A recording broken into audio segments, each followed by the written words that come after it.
Welcome to the Veteran Outdoorsman channel.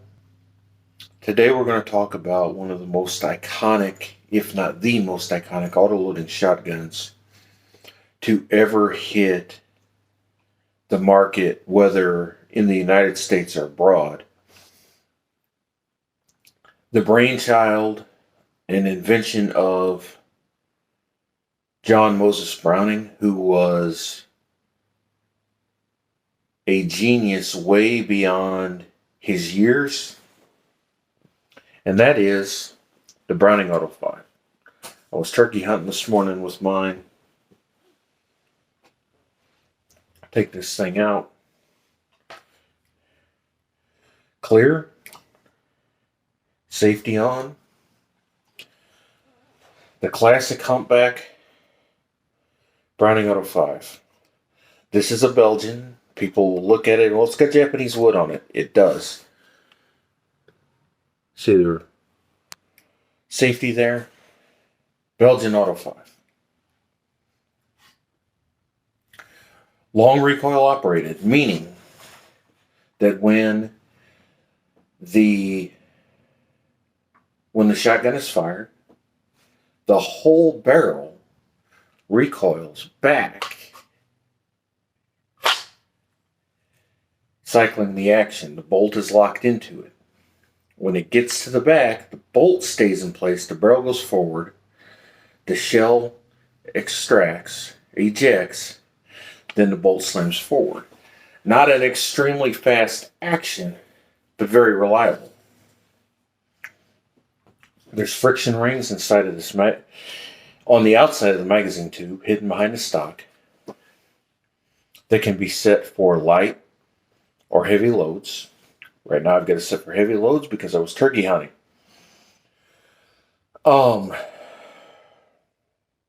With that ability to shoot light or heavy loads, it gives a lot of versatility. Gas-operated guns and even recoil-operated guns have always had issues with that. The Remington 1100 did fairly well with light loads until you got into, say, 1 ounce loads, 1.5 or 7/8 ounce loads, things like that. Some people did some work on them, made them work. The 3-inch 1100s didn't work well with light 2 3/4 inch loads. Heavy 2 3/4 inch loads, like 1.25 ounce, 3 3/4 dram, 3 1/4 dram, heavy high brass loads, they'd work okay. But the 3-inch 1100s didn't cycle well with light shells. There were a lot of guns like that. There were a lot of guns that were only manufactured in 2 3/4 inch because they couldn't get them to work in 3-inch. There were guns that only worked with heavy shells, didn't work with light shells. Browning had this figured out long before. Now, you may have been told or had the experience of that this is a heavy kicking gun. Typically, that's one of two problems. Either you're shooting heavy loads and you're set for light, making everything slam back really hard, or you've got too much lubrication on the magazine tube, making everything slam back really hard. As a general rule, the recoil impulse is different. It's a 2-stage recoil, but it's not bad. It's really not bad. Plus, it's a heavy gun. A standard weight, and we'll get into that in a minute, a standard weight Auto 5 weighs over 8 pounds. It's a pretty heavy gun. I felt that this morning carrying it turkey hunting for sure. But they're handy. All steel. Great guns.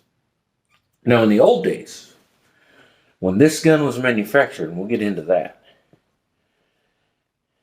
you would get a thin-walled barrel made in Belgium with a fixed choke.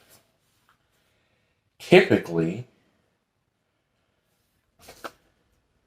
a plain barrel like this, 30-inch full choke. Could be modified, could be improved cylinder. It could be what they called a mat rib, which was just a serrated on here, kind of cut down some of the glare. Could be a solid rib. Later on, they came out with vent ribs. But a fixed choke barrel. And Belgian barrels were of softer steel. Then later, Japan came around, manufacturing them in the 70s. They're looking for a cheaper way to manufacture the guns. They started being manufactured. They went from the factory in Belgium, Fabrique Nationale, and they went to Morocco. They started manufacturing.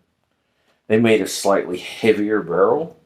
Vent ribs became more common. This is a 28-inch fixed choke modified barrel. And that was very common for a time. Then in the 80s, I believe it was either 73 or 77, Japan started, sometime in the middle late 70s, Japan started manufacturing the Brownings. Then you had the Auto 5s. Then you had the term Belgian Browning, meaning it was manufactured in Belgium. But then later on,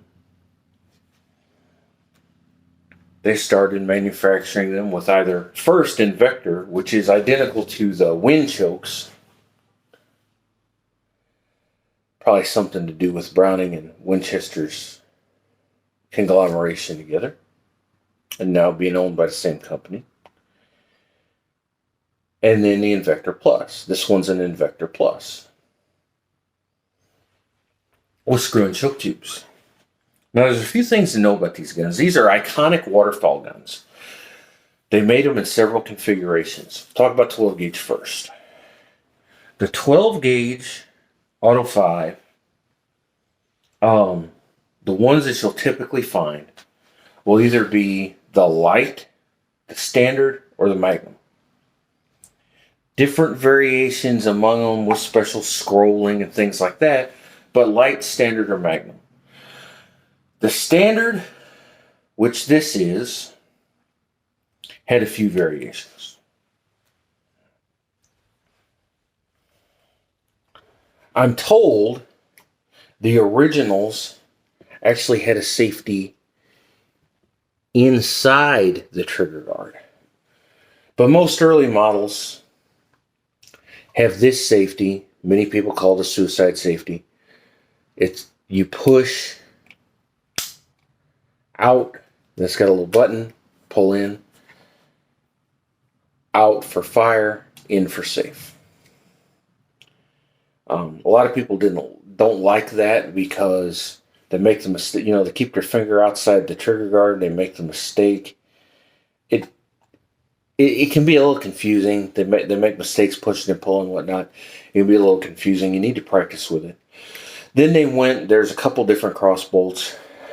I don't know at what time they changed them, but there's a cross bolt at the front of the trigger guard, cross bolt at the back of the trigger guard.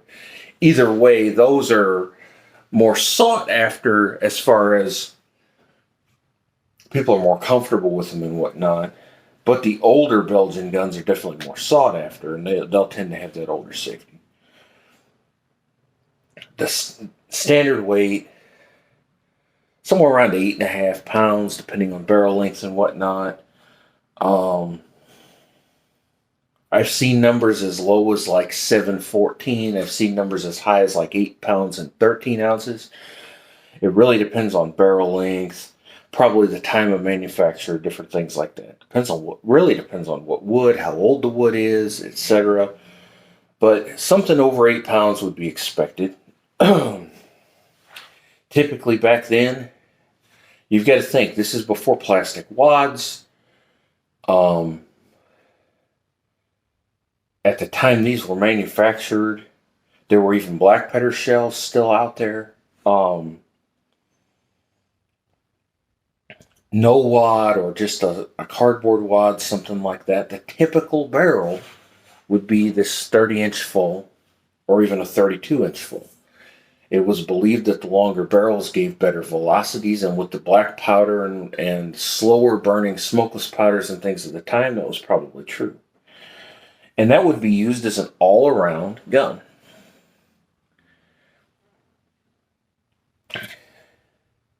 Later on, I believe it was in the 50s, but don't quote me on that. But later on, Browning had success with their Sweet 16, which they had lightened up their 16 gauge auto 5 by milling some in the receiver, lightening the stock, putting lightning holes here on the magazine ring,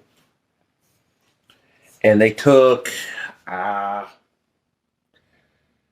to 12 ounces, depending on where. But they took a little bit of weight off of the gun. I believe they also hollowed out the buttstock, but there were some things to save some weight. They called it the Light 12. Usually it'll say Light 12 on it. They typically, like the Sweet 16, had gold triggers. Then there's the Magnum. The Magnum shot 3-inch shells. The Magnum could be configured to shoot light, heavy, or Magnum loads, depending on how you change the friction rings. They came with an extra set of friction rings and a steel spacer between them. This is not a Magnum, this is a standard, so I can't show you that. Guys will say, well, my grandpa had a gun like that, but it was a Remington, or it was a Stevens, or... Not the same gun. Built on the same patent, very similar. Not the same gun. It won't say Fabrique Nationale or Browning anywhere on it. This gun does not say. Yeah, it does. It says Browning patent, but it doesn't say Browning except on the barrel. It says Fabrique Nationale Demes de Urherstel. I can't speak Belgium, but made by Fabrique Nationale. Beautiful old gun. Been refinished. Probably about 20 years ago. Japanese wood put on it. Beautiful gun.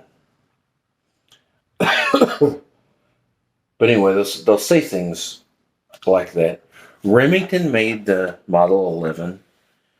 Stevens or Savage, I think it was Stevens, made, I think it was a 720. They made 2 variations. One with an alloy receiver, one with a steel receiver. Very similar guns. Not everything interchanged.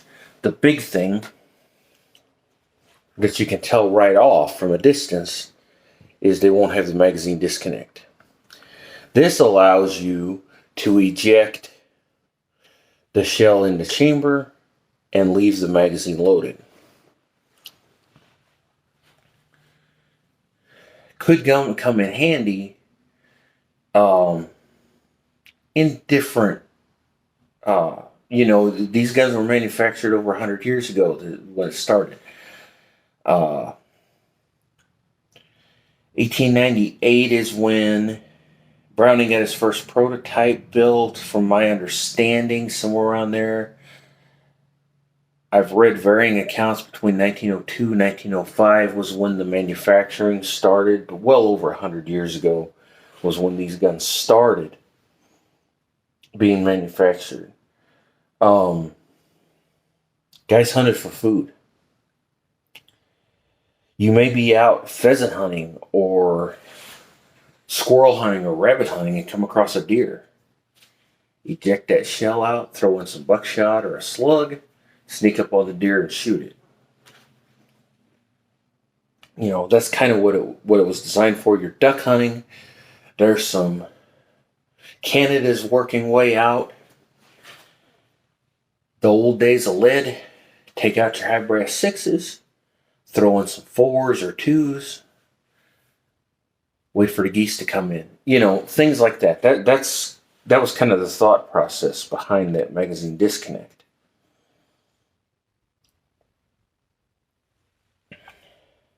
There were lots of variations. There were the 16, standard 16, Sweet 16, which was the lighter.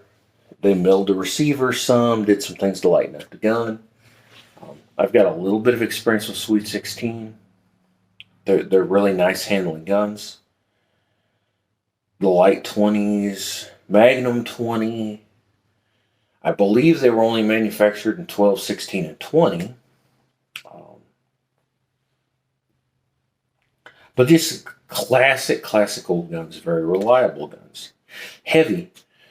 Would be great for dove hunting or waterfowl hunting, where you're not doing a lot of moving around. I took mine turkey hunting this morning just because I wanted to. I've got an old box call that one of my grandfathers had.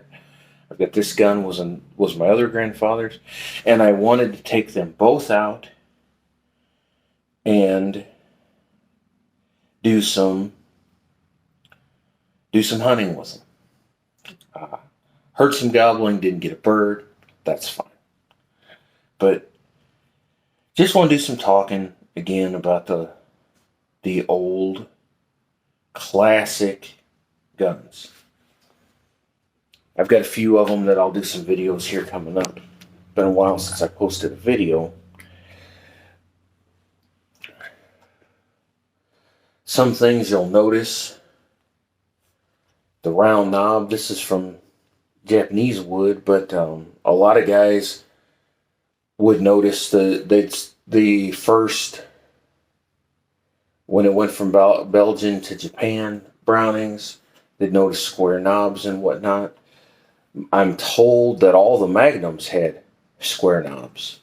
So that's not necessarily a tell. Look on the receivers. It'll say if it's made in Belgium or Japan. Do not discredit a Japanese manufactured gun. The finish may not be as good, although this is a Japanese finished barrel and it's beautiful. So I've heard guys say, oh, the finish is horrible, the fit's bad, whatever.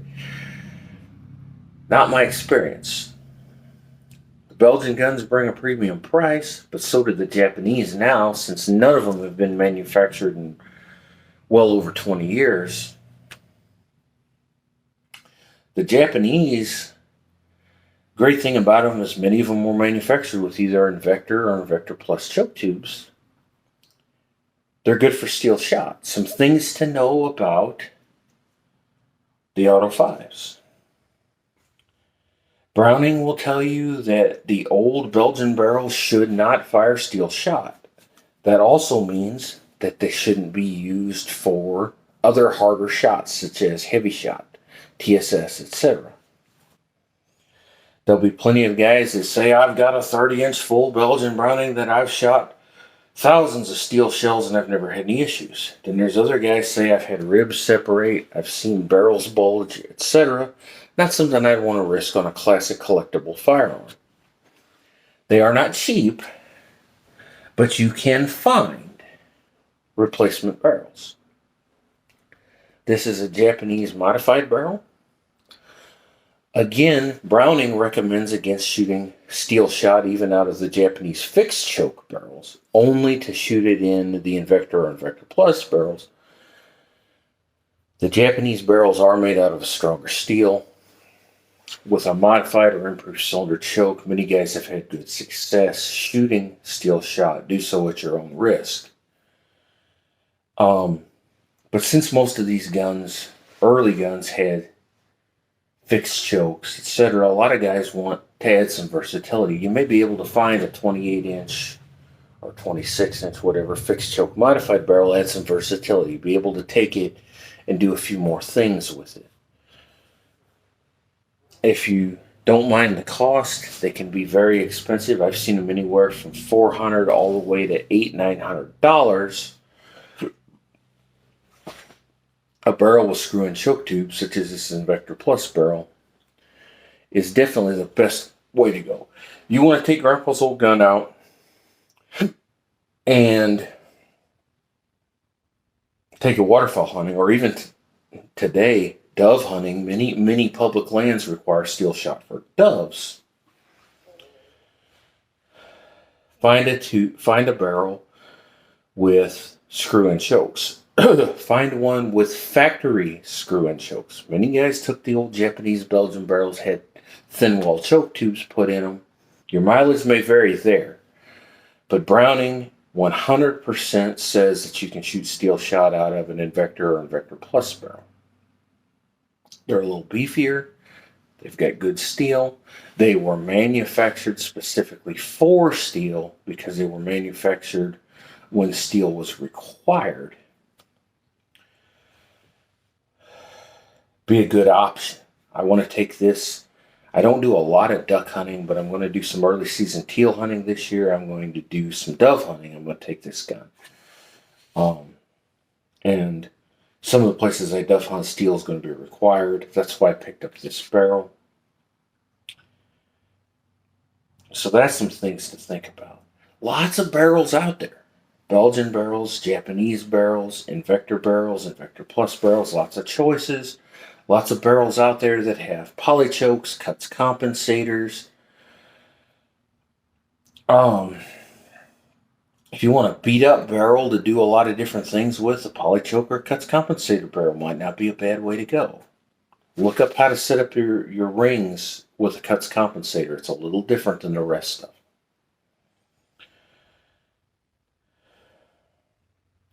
Like I said, the only downfall I can really say about this gun is it's kind of heavy. 12 gauge, all steel. Carries nice, balances really well. Balance point is right there, right where you want it. This is with the 26-inch barrel, but it's not too much different with the 28 or the 30. This is a 26-inch vent rib Invector Plus barrel. If you have original wood on your gun, or even if you don't, you may have to do some fitting of the wood so the barrel fits if you go to a Japanese barrel, whether it be a fixed choke or a Invector or Invector Plus barrel, because they tend to be a little thicker diameter. That's something to think about. But this gun, I mean, just comes to the shoulder perfect. See, I like to see about that much bead. It's great. Beautiful. Browning always made pretty guns.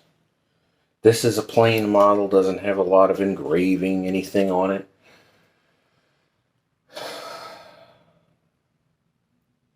They're fairly easy to take down, honestly. People, they're a pain, blah, blah, blah. You should never be taking, unless something's broken, you shouldn't be more than field stripping your gun. Well, no, you should tear it completely down. And garbage. That's the way you lose parts. It's the way you break parts. Just field strip. Take the barrel off. Pull the bolt back. Clean everything out.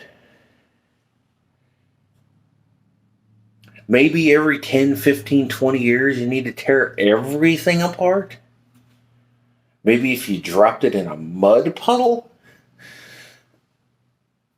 Field stripping, it's all you really need to do to give it a good clean. And these guns will run dirty. These guns will run really dirty. And that goes, it doesn't matter, 870, Mossberg 500, my Beretta 390, whatever. Field stripping is generally all you really need to do to clean a gun. A lot of guys are gonna disagree with me. A lot of guys are going to send me stupid comments. Fine. You take your gun completely apart with the improper screwdrivers, strip out all your screws, lose parts, etc. It's on you. Most guys have no business doing any more than a field strip, and a field strip will typically get you down to the parts you need to clean a gun. You can find buck barrels for these. Hastings made the Wadlock barrels with straight wire rifling in them. Whether or not that really made for good patterns is up for debate. But they had choke tubes. They were rated for steel shot. They're heavy duty barrels. Those can be found used occasionally. Smooth bore and rifled slug barrels can be found. One problem when shooting slugs out of this is there's no real good way to scope it. You can't put a cantilever mount on it because the barrel recoils back. So if you had a cantilever mount, you could get one that mounts on the vent rib. Bad idea. The barrel's going to come back, meaning the scope's going to come back, meaning it's going to punch you square in the forehead. Not something you want. So you'll have to deal with iron sights when shooting slugs. You could put a saddle mount on it, but because the barrel moves back and forth, the accuracy may not be that great. So it may not be the best slug gun, but they certainly made lots of slug barrels for them. If you can still see the iron sights, it'd be fine. Remove the rear notch and put a ghost ring or something on it. You'd be okay, except in low light conditions. But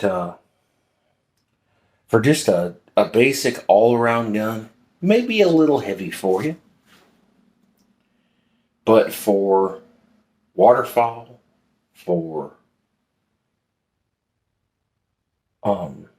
dove hunting, things like that, to just take Dad's gun or Grandpa's gun out every now and then. I intend on getting a shotgun sling. I am not going to drill any holes in this gun. It's Grandpa's old gun. I'm going to leave it the way it is. It was refinished. It's beautiful. I'm going to get one that with the strap up here and down here just to make it a little easier to carry.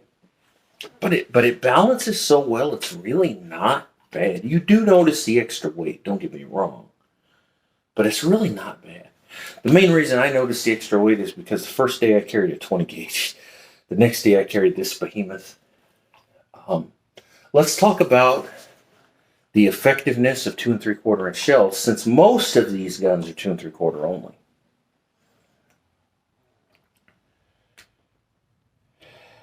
Back in the day, the 2 3/4 was the most common, and with lead shot, it was very effective. Today, we've got 3-inch, we've got 3.5-inch, we've got fanatics that shoot 10 gauges and T and F shot at ducks and geese. But you've also got tungsten, bismuth, TSS, etc., heavy shot, all these specialty shells. Lead shells are better than they ever were. Do you need 3-inch shells? To me, the answer is no. A 3-inch shell works very well for waterfowl. The only ducks I've ever killed were with 3-inch shells, 3-inch 12-gauge shells. I believe it was Remington Nitro Steel number 4s. You're talking 20 years ago. I'm not a big duck hunter. With steel shot,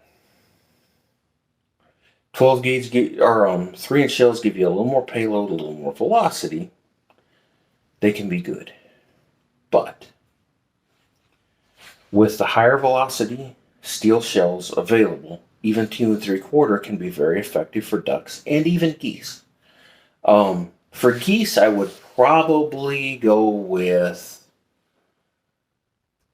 bismuth, specifically Boss because it's the least expensive, but Kent, Winchester, a few others make bismuth shells. Or I would go with heavy shot, something like that. But for ducks, 2 3/4 inch, 1 1/8 number 4s or 2s at 1,400 feet per second or faster would be just fine. If you've got an old gun, you want to keep the old barrel, etc., buy some Boss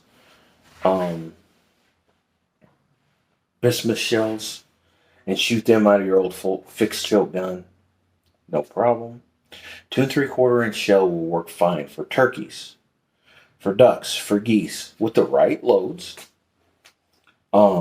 Certainly fine for rabbits, squirrels, doves, quail, pheasants, etc.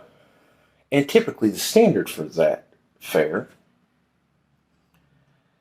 I can't wait to get this thing out, do some serious hunting with it. I'm going to take it with my daughter. We're going to do some squirrel hunting next month when squirrel season opens. I'm going to do some dove hunting with it. Hopefully do some teal hunting with it. I've done some turkey hunting with it. I'm going to do a little bit more. It may not become my all-around do-everything gun, but it's certainly going to see more time out of the closet now that I've got this 26-inch Invector tube barrel with screw-in choke tubes. And the barrel came with 3 tubes. It's got the full in it right now because I was turkey hunting.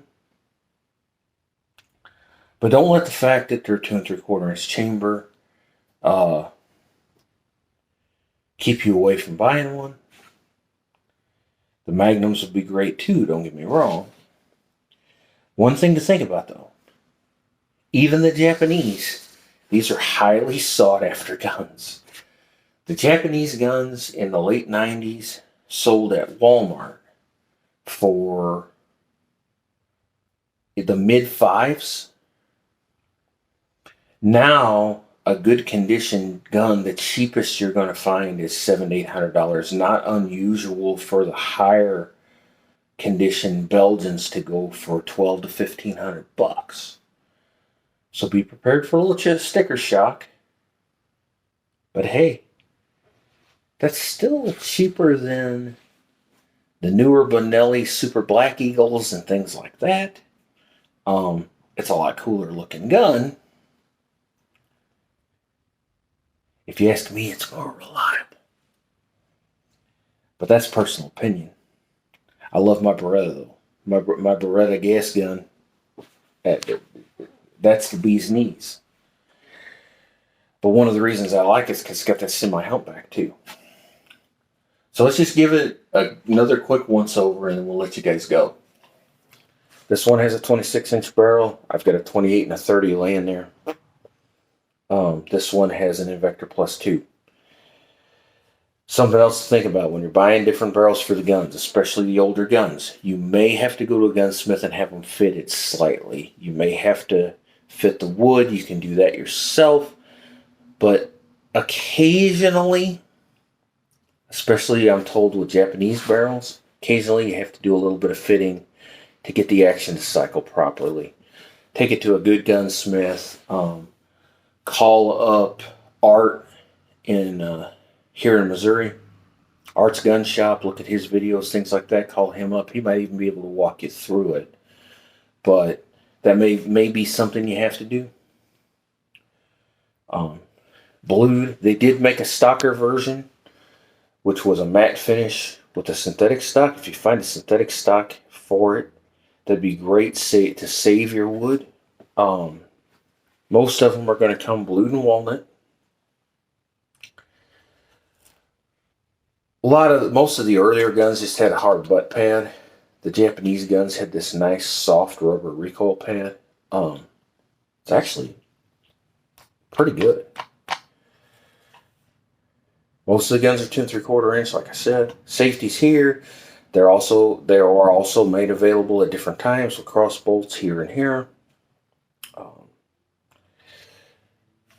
At some point, they made it to where this piece, what do they call it? Instant load or something like that. On this one, you can't stick this down without, and that releases it. But then you got to push this down, push this button, then push this and load your magazine tube. Now it's locked, so you got to push this, hold that down, and then slide your shell in. It's a little inconvenient. Later on, they caught up with modern times where you just slide them in. But by pushing that, it released the bolt as well. So some guys will load the chamber first. I don't like that personally. That's just my personal deal. I prefer to load the magazine, jack one in, then top it off. But that's me. You're still putting a shell in with a loaded chamber. So, whether it's one or two, that's your deal. Just keep it safe. Lots of proof marks and different things on these guns. Some of them will say Browning on them. Some just say Browning patent, like this one. Depending on the age. I'm told this was manufactured in the mid-30s. So it's a, near 90-year-old gun. And man, it's just, Can't beat an old Browning. Well, guys, thank you so much. Do me a favor, like and subscribe if you like the video. And we'll see you next time.